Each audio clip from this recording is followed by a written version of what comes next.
Welcome to today's Ask Dr. Ngo's series.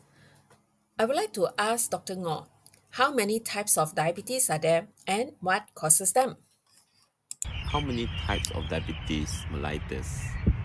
In short answer is actually there's type 1 and type 2, and mind you there is gestational diabetes mellitus. There are other diabetes that is caused by pancreas insufficiency. So I'm afraid I'm giving you guys a lot of medical jargon.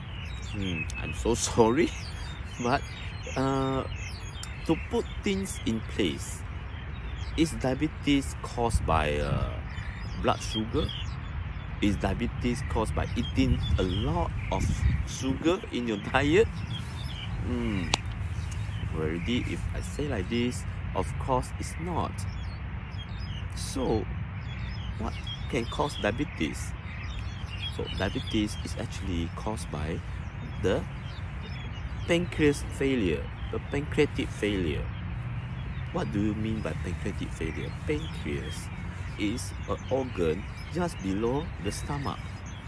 So this pancreas secretes a lot of enzymes and also a lot of hormones.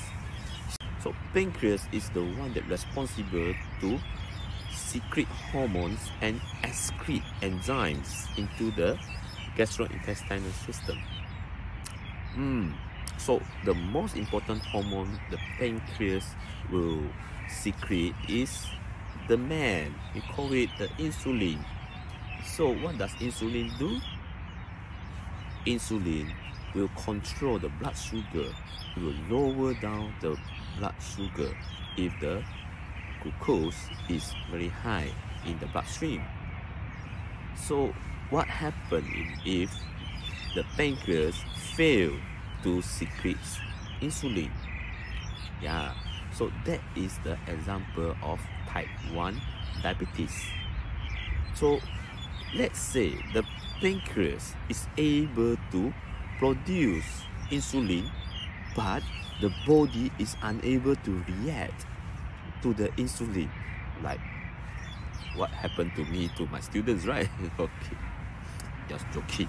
All right, so this is what we call resistance, right? So the cell of a body resisted the action of the insulin that is actually enough as secreted by the pancreas. However, the cell unable to react. So what happened? The blood glucose lowers down. The blood glucose is unable to be lowered because the order has been done, but it is not being carried out. So for further information about this, we have written so much about this in our ebook. So please check out our Facebook page and other social media. So see you guys. Bye.